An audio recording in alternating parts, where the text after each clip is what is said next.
త్రిపుర రహస్యంలో జ్ఞానకాండలో చెప్పినటువంటి 1-2 టాపిక్స్ విచారణ గురించి చెప్పారు. విచారణ అంటే ఏంటి? ఎంక్వైరీ.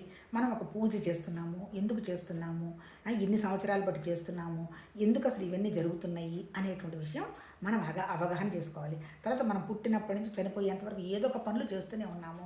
అదేమంటే కర్తృత్వం అంటాము, ఇది నా బాధ్యత అంటాము. అంటే ఏంటి? ఈ బాధ్యతల్లో నుంచి బయటకు వచ్చేంత వరకు మన మనసు మీద మనం పనిచేసుకొని విచారణ చెయ్యము. అంటే ఇప్పుడు ఈ విచారణ అంటే ఏంటి? కేవలం భౌతికమే కాదు, భగవతత్వం విషయం కూడా విచారణ. కాకపోతే భౌతిక విషయంలో నీకు ప్రశాంతంగా ఉన్నప్పుడు మాత్రమే భగవతత్వంగా నిలబడుతుంది. అప్పుడు నువ్వు చేయాలంటే ఏంటి? మనకు సంబంధం లేని విషయాలు మనవి కాదు అనేటువంటి విషయంగా నీకు తెలియాలి అంటే విచారణ చేస్తేనే తెలుస్తుంది. నేతి నేతి నేతి అంటారు. ఏంటి నేతి? నేనే శరీరం కాదు అంటే ఈ శరీరం తగిలించుకున్నటువంటి వస్తువులు, మనుషులు ఇవి జస్ట్ అశాశ్వతం, ఇవి ఉండవు. కొన్నాళ్ళు ఉంటాయి, తర్వాత మారతాయి, తర్వాత వెళ్ళిపోతాయి. అంతే కదా. మనం పుట్టినప్పుడులాగా యంగ్ ఏజ్లో లేము, యంగ్ ఏజ్ తర్వాత మిడిల్ ఏజ్లో లేము, మిడిల్ ఏజ్ లాగా ఓల్డ్ ఏజ్లో లేము, బాడీ వెళ్ళిపోయేటప్పుడు ఇలా ఉండను కూడా ఉండం. అంటే అర్థం ఏంటి? మార్పు అనేది ఈ భౌతిక విషయాల్లో సహజం. అది నీకు ఎప్పుడు తెలుస్తుంది?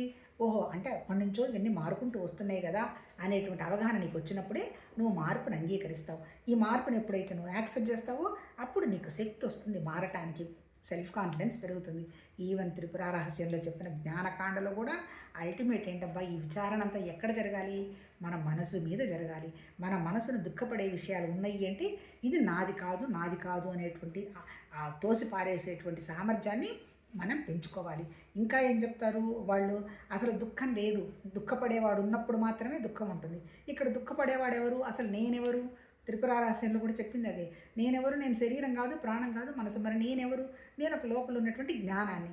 ఆ జ్ఞానం ఏం చచ్చిపోదు, మళ్ళీ పుట్టిందో లేదో మళ్ళీ తెలియదు. అంటే జ్ఞానం అంటే ఏంటి? మళ్ళీ ఆత్మనే అంటాడు. అంటే దానికి మరణం లేదు, ఏమీ లేదు, శీతోష్ణ స్థితి లేవు, దుఃఖం లేదు. మరి బాధ అనుకున్నదంతా ఎవరికి?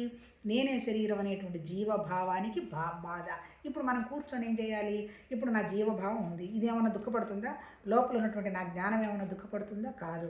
ఈ జీవభావం తయారు చేసుకున్న పాత్రల వల్ల దుఃఖపడుతున్నాం. ఏం పాత్రలు?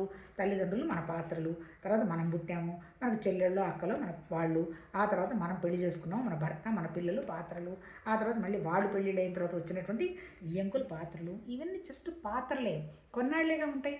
మనతో టెంపరీగానే ఉండేది. పర్మనెంట్గా మనతో ఉండేది ఎవరు? మన మనస్సు, మన జ్ఞానం, మన ప్రాణం. ఈ మూడు ఉన్నంతకాలం మనం ఉంటాం. ఎప్పుడైతే మనం చేయాల్సినది, మనం నేర్చుకోవాల్సింది అయిపోయిందో ప్రాణం, మనసు కలిసి వెళ్ళిపోతాయి, శరీరం కింద పడిపోతుంది.